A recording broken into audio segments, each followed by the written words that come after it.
me dice, a ver, ¿cómo es la voz de tal? ¿Y cómo es la voz de tal? ¿Y cómo es la voz de tal? La voz es la de Adrián Waussuk, porque la voz es la misma, digamos, no es que cambiamos la voz para cada uno de esos personajes. Sí cambian los matices, las maneras de decir, las formas, teniendo en cuenta la característica, la conducta, la psicología de cada uno de esos personajes.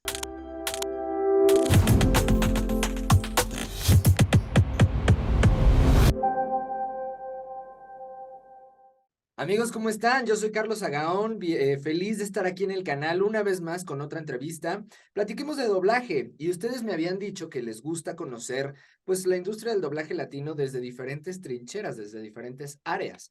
Y hoy tenemos a un actor de doblaje argentino que nos va a contar un poquito cómo funciona la industria desde allá y que podamos hacer contrastes con respecto a cómo funciona la industria del doblaje en México y en otros países como Venezuela.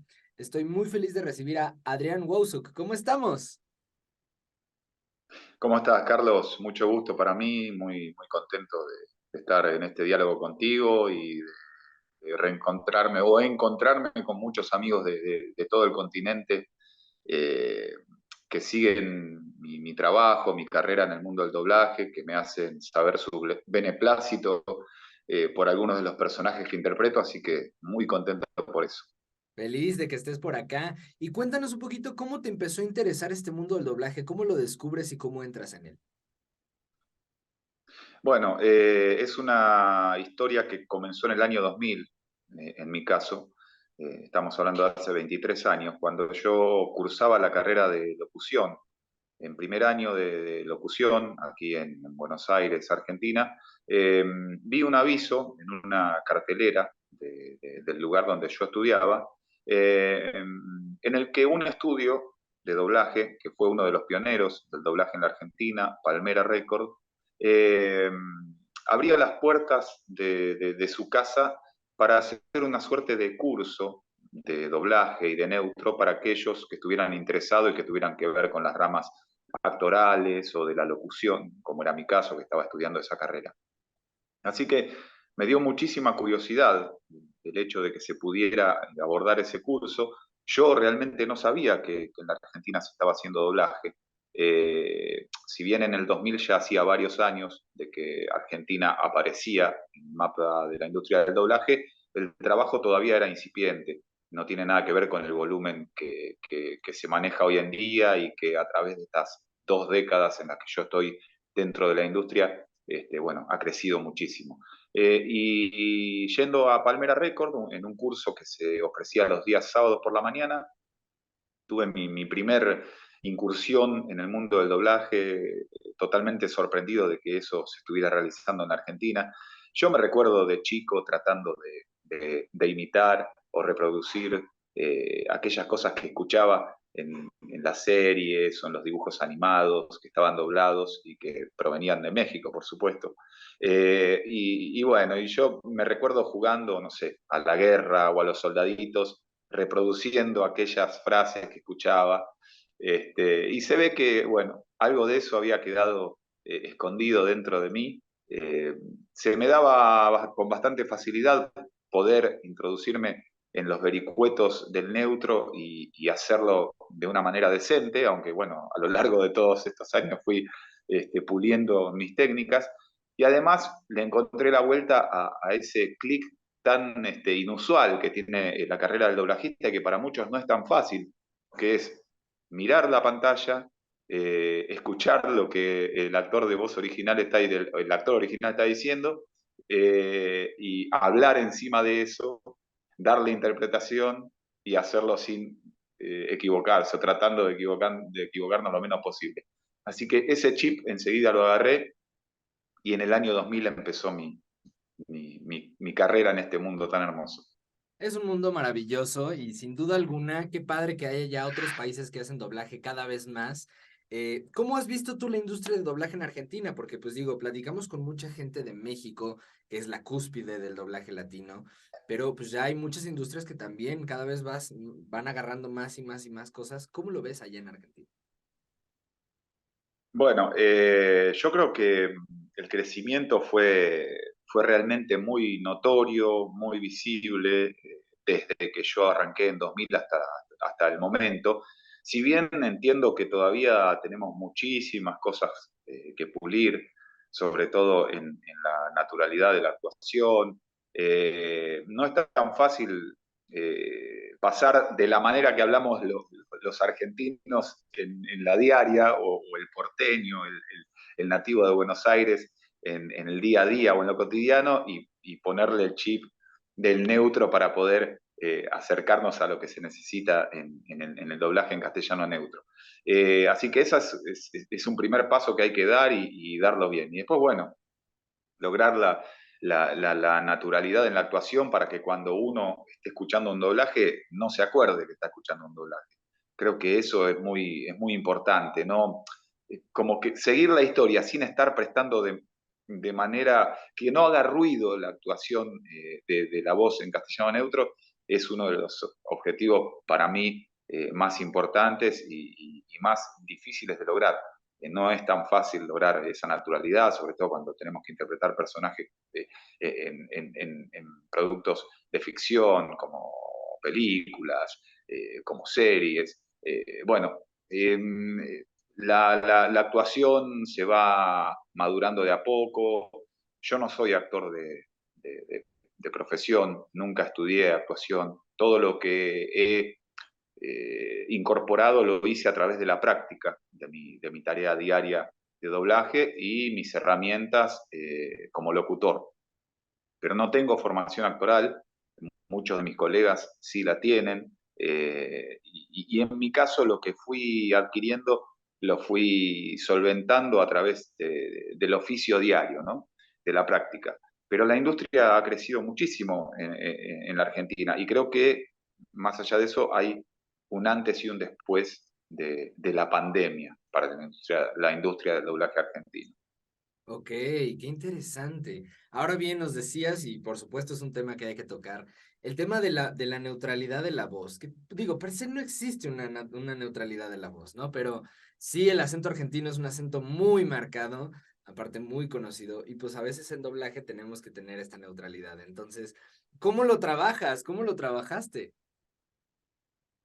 Bueno, yo creo que escuchar a los mejores es una muy buena fuente de acopio de, de materiales para poder hacerlo bien, ¿no? Adquirir, escuchar a quienes mejor lo hacen, tratar de reproducir después uno repitiendo, para internalizar primero las características específicas que tiene ese lenguaje neutro. Nosotros aspiramos todas las heces en nuestro lenguaje cotidiano, no las pronunciamos todas como si lo hacemos después a la hora de realizar nuestro trabajo en doblaje. Las inflexiones son diferentes. A veces esas inflexiones y esos tonos, en el caso del doblaje argentino, hablo por lo que me toca a mí, nos lleva a caer en vicios de determinados cantos que no son los más apropiados para que el producto después sea natural. Entonces, lo bueno es grabar y escucharse e ir tratando de corregir esos vicios, porque a medida que uno se va metiendo en el trabajo, también va adquiriendo ciertos vicios. Así es. Cada actor tiene su particularidad, su manera, y sin querer se va impregnando de ciertas cuestiones que inconscientemente va poniendo en el trabajo diario y que por ahí después cuando las escuchas desde afuera, bueno, dice, acá tengo que mejorar esto, acá estoy llevando todos los finales hacia arriba, acá estoy cantando, por así decirlo, de una manera que no es lo adecuado para la naturalidad del doblaje en neutro. Así que tenemos un camino bastante difícil de recorrer en ese sentido, que requiere toda nuestra pericia para poder dejar atrás esos vicios. Que uno los va automatizando, los va teniendo como cliché y a veces le funcionan a uno para poder sacar el trabajo más rápido y esa no es la cuestión tampoco, ¿no es cierto? Yo soy muy crítico de mi trabajo, me gusta ver mis trabajos y cuando veo algo que hice que no me gusta, realmente me quiero arrancar los pelos, porque digo, esto tendría que haberlo hecho de tal forma o de tal otra. Y hay cosas que sí me gustan. Y bueno, creo que, por lo menos en mi caso, la autocrítica es muy importante y eso que no me gustó, tratar de buscarle la vuelta, darle otra manera, otra forma. Más allá de que yo considero que en el doblaje no podemos hacer ni más ni menos de lo que estamos viendo en el original. Eh, no hay que agregarle lo que no tiene ese personaje al que estamos doblando. Creo que tenemos que también es muy importante lograr estar en el mismo plano, en el mismo nivel de actuación, de euforia, de tristeza, o de cual sea que sea el sentimiento, en el mismo que el actor original. Y a veces pasa que uno o se va de mambo o se queda detrás y no está en la misma línea y eso también atenta contra un buen doblaje, ¿no? Absolutamente. Y hablando de buenos doblajes, vamos a repasar algunos de tus personajes, si te parece bien, para que nos cuentes un poquito, pues, qué te dejó este personaje, qué te gustó y demás. ¿Te parece? Bueno, cómo no. ¿Qué tal poder decir que eres Tony Stark Iron Man en los proyectos animados de Marvel? ¡Qué locura! ¿Por qué no lo hacemos? Todos juntos. Si algo he aprendido con los Vengadores, es que somos más fuertes como equipo. ¿Quién está listo para unirse? Bueno, eso sí, por supuesto que también nació eh, hace unos, yo no sé, creo que más de 10 años, en los estudios de Media Procom, vino una, ¿cómo decirlo? Un largo animado, pero al estilo de los años 60, de los primeros Iron Man que veíamos en la televisión, con esa suerte de estilo caricaturesco, donde no se ve cuando el personaje mueve la boca, aparecen dibujos de una revista de caricaturas. Ujú. Y ese fue el estilo de el primer abordaje mío a Iron Man. Y a partir de ahí, bueno, me convocaron para todos los proyectos animados que tuvieran que ver con Iron Man y lo vengo realizando desde, ya te digo, hace más de 10 años, creo. Y todavía continúa apareciendo Tony Stark o como invitado en series del Hombre Araña o de algún otro tipo de superhéroes. Vengadores Unidos no la estamos haciendo ahora, que fue la serie donde tenía muchísima participación Iron Man. Hace ya un par de años que no la hacemos, creo que la siguen pasando en los canales de cartoons. Pero de todas maneras, de vez en cuando me sigue tocando interpretar a Tony Stark y Iron Man en esos productos. Aparte es uno de los personajes más queridos del universo de Marvel. Es un personaje con muchísima personalidad, ¿no? Es un personaje Sí, muy claro. trascendente. Entonces, ¿qué te ha dejado? ¿Cómo lo percibes? Bueno, está lejos de ser lo que yo soy en la vida habitual. Es un tipo muy soberbio, muy pagado de sí mismo, con mucha ironía, con mucho histrionismo, con humor ácido. El humor ácido por ahí sí lo tengo, pero la soberbia y eso de creer que es el mejor en todo y que es casi superior al resto, no. Y bueno, igualmente me gusta buscarle la vuelta y jugarlo y darle esos tonos que marcan todo esto que te contaba de su personalidad, que lo terminan haciendo un tipo, más allá de eso que te digo, querible y simpático por la manera que él expresa ese aire de superioridad que tiene sobre el resto, ¿no? ¿Es Red Skull? Murió hace tiempo.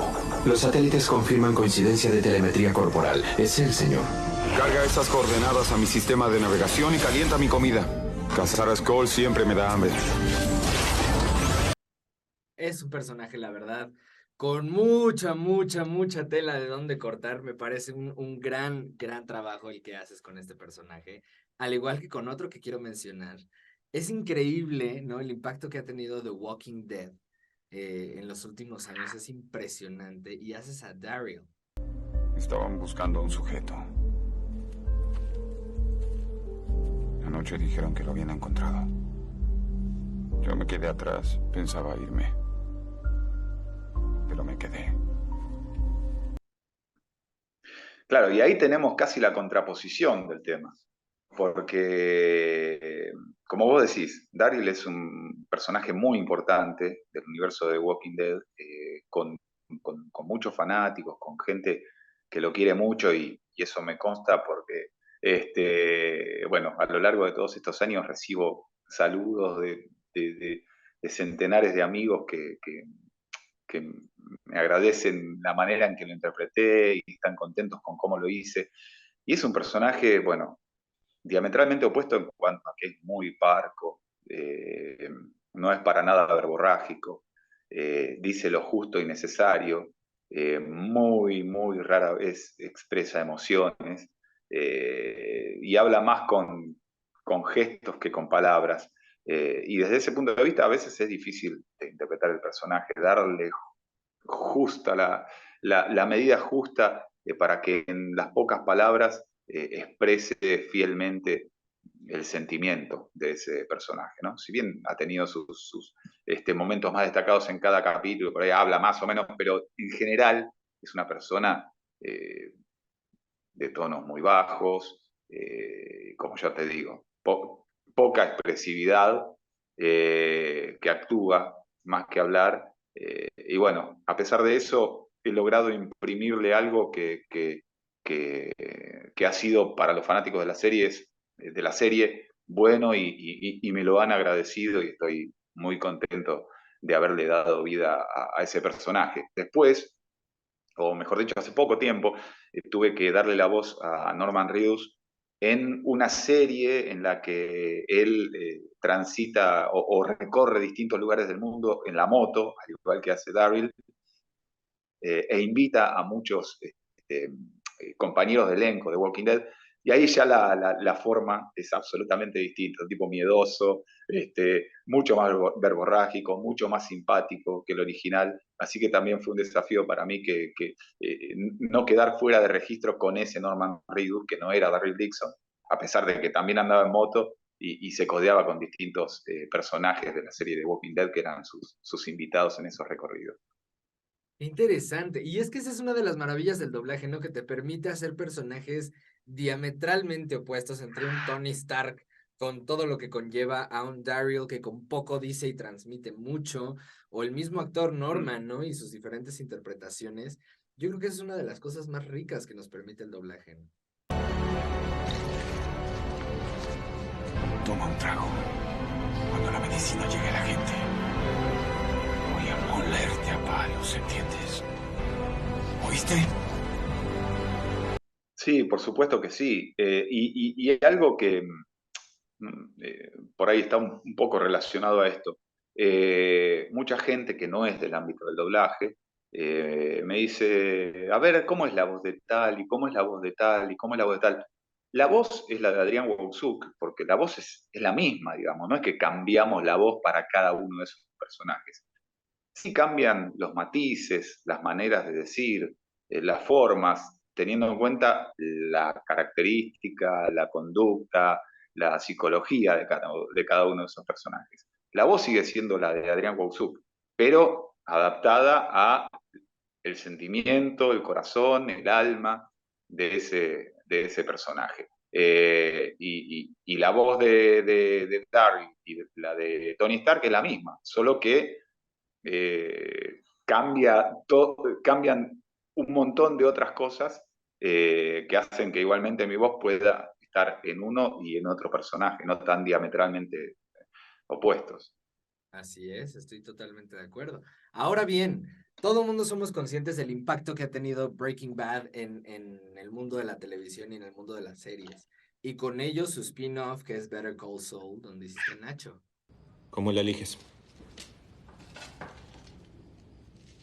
Él pone 10 ladrillos y elijo 6. ¿Cómo los eliges? Uno diferente cada vez, son todos iguales. También Nacho es un personaje, te diría que habla menos todavía que Darryl. Así es. Eh, es mucha respiración, mucha introversión, mucha mirada. Viste que eh, Better Call Saul tiene muchos momentos sin diálogos, Sí. donde la atención está en otros lados, y Nacho ha tenido muchos de esos momentos. Escenas en las que ha hablado poco, o que no habla y que tiene que transmitir de otra forma. Eh, y bueno, por supuesto que formar parte de un trabajo tan, tan, tan lindo como Better Call Saul, como Breaking Bad en su momento, también han sido mojones realmente importantes para mi carrera. Y las dos las he visto como espectador fanático, digamos, que me ha gustado mucho el producto como espectador. Muchas veces yo miro mis trabajos para ver cómo estuve y a veces me engancho con las cosas y a veces no. Hay cosas que hago que por ahí no me dicen nada como espectador, que no elegiría verlas. Y otras, en este caso, que sí, de hecho, así lo hice, más allá de que yo estuviera involucrado, me gusta verlo porque me encantaban los productos en sí mismos, ¿no?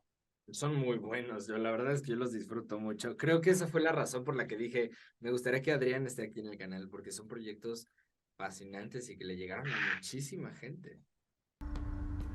Álvarez me paga hace años. Años, pero ¿sabes qué? También lo hubiera hecho gratis porque odio hasta el último de ustedes, malditos psicópatas. Perdóname, como te digo esto, te digo que no soy espectador de The Walking Dead. Ujú. Vale. No he visto la serie como espectador. Tal vez es un producto que no me engancha tanto. En su momento lo voy a mirar seguramente, pero no la sigo. Yo no te puedo contar cómo es la historia de Walking Dead porque no la veo como espectador. O sea, Ujú. mi participación es la de Daryl y lo que va pasando alrededor de él, pero no he visto la serie como tal, como espectador, sentándome a verla como si yo no estuviera ahí. Qué cañón, ¿cómo ven, amigos? Y es que pasa, ¿no? Normal, digo, nos toca grabar cosas de cualquier área, ¿no? De cualquier ámbito, y con algunas te familiarizas, con otras no tanto, y al final es chamba. Claro, exacto. Así pasa. Seguramente me vas a hablar de The Last of Us y respecto de eso también tengo algo para decir. A ver, pues de una vez, cuéntanos qué tal The Last of Us, que también es un proyecto que ha dado mucho que hablar, y haces a Joel Miller. Resulta que hay muchos como tú, Ellie. Gente inmune. Docenas, de hecho. Y no sirvió de nada de todas formas. Sí, bueno, a esta altura de la situación debería decir que Joel Miller es el personaje más fuerte que me ha tocado interpretar, por todo el ruido que ha hecho. Primero las dos partes del videojuego, la serie de HBO. Pero respecto de esto tengo un par de cosas para decir. A ver. Primero, que no soy gamer, Ok. así que, así que no he jugado ni el The Last of Us 1 ni el 2. Wow, ok. Lo que he visto de The Last of Us fue una vez que se publicaron los juegos, ver en, no sé, YouTube, por ejemplo, lo que subían, que sí lo juegan, la historia armada, digamos, del juego, pero no por haberlo jugado, sino por haber visto esas recopilaciones. Ujú. Y tengo que decir que la serie de The Last of Us sí la vi como espectador, sí me encantó, y fue, digamos que, mi posibilidad de amigarme definitivamente con Joel. Eh, de acompañarlo en cada paso de su camino, pero de una manera distinta, sabiendo lo que estaba pasando, siguiendo la historia paso a paso, cosa que no me pasó en The Last of Us 1 y 2 en el videojuego, porque la manera de grabar videojuegos es absolutamente diferente a la de grabar otro tipo de productos. Entonces yo no pude acompañar de la misma manera a Joel en el videojuego como sí lo hice en la serie. Y por eso es que digo que hoy por hoy lo quiero mucho más a Joel, y que eso fue gracias a la serie de HBO. A la serie. Creo que fue un gran acierto en el sentido de que reivindicó este proyecto con mucha gente al meterlo en otro lenguaje, ¿no? Porque hay mucha gente que como tú y como yo no somos tan devotos a los videojuegos y pudimos conectar con esta historia ya en un formato que nos es mucho más familiar y mucho más cercano a nosotros. Entonces creo que fue un gran acierto. Sí, además, claro, los que son gamers, perdón, nos enganchó a quienes no somos gamers, pero los que son gamers están encantados con el resultado, Por supuesto. porque puede pasar que el fanático del videojuego no se haya visto reflejado en la serie y que por eso esté protestando, pero no fue el caso, porque yo, según las repercusiones que he visto, todos aquellos que son amantes del videojuego también se enamoraron de la serie. Hicieron unas pruebas contigo. Y con otra gente. Resulta que hay muchos más como tú. Muchas personas inmunes. Docenas. Así es, totalmente de acuerdo. Para finalizar con este recuento, digo, podríamos estar hablando de tus personajes todo el día, pero hay un personaje que me encanta en Big Mouth, que también ha dado mucho de qué hablar. Maurice, el monstruo hormonal. Está muy celoso del hombre que eres. Deberías patearle el trasero. Patéale la cabeza cuando esté contra la acera y rómpele los dientes. ¿Cómo se llama eso? Agresión. Sí, tiene sentido. Deberías hacérselo a Nick. Es tremendo, es Es tremendo, tremendo. es tremendo. Morris, de hecho, yo tengo hijas adolescentes eh, y no me gusta que vean Big Mouth. O sea, Y lo ven. ¿y cómo llegas así de, sí, ya sé que yo soy la voz del personaje, pero no lo puedes ver? Ellas saben que el producto final, como producto, a mí no me gusta. Más allá de que yo me ría mucho, que disfrute mucho y le ponga mucho histrionismo a la hora de hacer mi trabajo doblando al personaje, dándole la voz a Morris. Pero no me gusta como producto. Ujú. No lo consumiría, me parece demasiado fuerte. Es fuerte. Y mi hija mayor, que va a cumplir, bueno, ya es grande, va a cumplir 20, Ujú. pero le gustaba mucho Big Mouth y la ve y es fan. Y digo, hija, ¿por qué te gusta esto? Es muy fuerte, no me gusta. Bueno, nada, tenemos ese tipo de discusiones. Y tengo otra más chica de 15. Este, y bueno, son gustos, son gustos, más allá de que cuando yo lo hago me río mucho y me deja jugar bastante el personaje, pero es demasiado fuerte. Y está la otra serie vinculada con Big Mouth, que es Recursos Humanos, que también es, creo que todavía más fuerte que Big Mouth. Y ahí también aparece Maurice, bastante. Qué peculiar, creo que es una de las cosas, de las caras del doblaje, ¿no? Grabas algo que a lo mejor, pues no te gusta, pero como decíamos, es trabajo. Ha sido muy interesante esta recopilación a la que podemos sumar al Power Rangers, Cazadores de Mitos, Ositos Cariñositos, muchísimos proyectos. Eh, Me gustaría, ya para cerrar, como siempre, cerrar con esta pregunta. ¿Cuál sería tu consejo para todas estas personas que se quieren dedicar al doblaje, especialmente gente de Argentina? ¿No? Porque nos llegan muchos mensajes de, es que no estoy en México, siento que no se va a poder. Y hay mucha industria de doblaje fuera de México, entonces, ¿cuál sería tu consejo?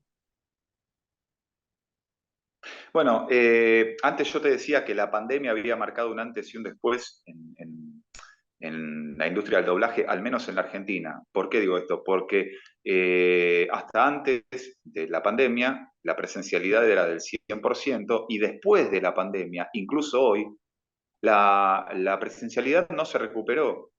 Yo te diría que hoy hay un 10% de presencialidad y un 90% o de grabaciones remotas o de autograbaciones. Ujú.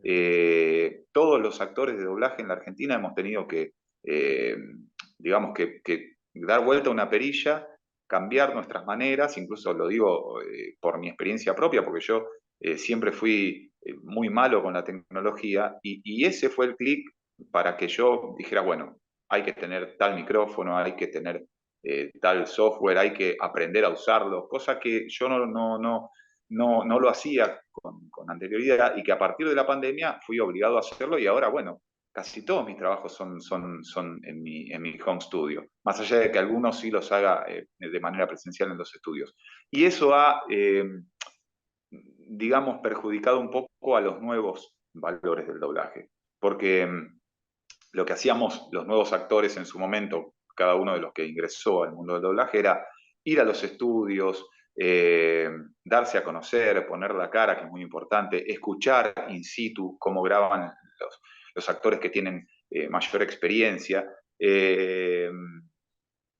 el De famoso hecho, hacer tomar sala. cursos, claro, hacer sala, exactamente. Creo que hacer sala es clave para las nuevas voces. Porque lo que hizo la pandemia es que los nuevos actores o los nuevos aspirantes a actores de doblaje perdieran la referencia, lo que yo te decía antes. Es muy bueno escuchar a los que más experiencia tienen y a los que mejor hacen el trabajo para poder saber de dónde tomarnos, más allá que después cada uno de nosotros le pongamos nuestra personalidad, nuestro talento propio, nuestras maneras, pero escuchar a los mejores, verlos trabajar, es muy importante para las nuevas generaciones, que tuvieron, que si bien hay nuevos actores de doblaje en la Argentina, bueno, es mucho más difícil para ellos insertarse en el mercado laboral por esto que te digo, porque no hay presencialidad, los directores no los conocen tanto. Muchas veces, como el trabajo se ha multiplicado por 10, al menos en la Argentina, en estos últimos 3 años, tal vez los directores, los productores van a los seguros, llamemos a tal o cual, que lo hacen bien, que lo hacen más rápido, que no vas a tener problemas. Es difícil apostar en una voz que recién está empezando para darle una prevalencia más importante en algún proyecto, porque no lo tenés al lado para poder dirigirlo, llevarlo. Entonces todo eso ha sido perjudicial para las nuevas voces del doblaje. Si bien lo bueno es que los que quieren meterse en la industria tienen muchas más posibilidades porque hay muchos más cursos que antes, que incluso se pueden tomar de manera remota. En la Argentina hay varios lugares que han nacido hace unos años y que son realmente recomendables para todas aquellas personas que, que quieran meterse en el mundo del doblaje y que a través de las redes sociales mismas pueden conectarse con profesionales, colegas míos o con instituciones que dan cursos de perfeccionamiento o cursos desde cero para aquellos que quieren involucrarse en el mundo del doblaje. Pero también es muy importante, creo, lo que te decía antes, hay que mirar, hay que escuchar, hay que repetir. A mí me pasaba mucho ver, poner una peli, escuchar lo que el actor de doblaje original, por ejemplo, mexicano, iba diciendo y yo tratar de imitarlo. A, casi de manera eh, casi al mismo tiempo, tratar de tener el reflejo de seguirlo casi al mismo tiempo, de imitar los tonos, de llegar al mismo producto que llegaba a él. Esa era una muy buena práctica en todo sentido, para agudizar los reflejos, para copiar los tonos buenos, leer, tomar un libro y leer en neutro, por todo, para mejorar la articulación, para después escucharse, grabarse, escucharse y ver qué cosas está bien, qué cosas habría que pulir. Eh, bueno, es un trabajo que es personal y también que tiene que ver con el afuera en cuanto a que hay que nutrirse de conocimientos, hacer cursos, especializaciones, que las hay cada vez en mayor medida.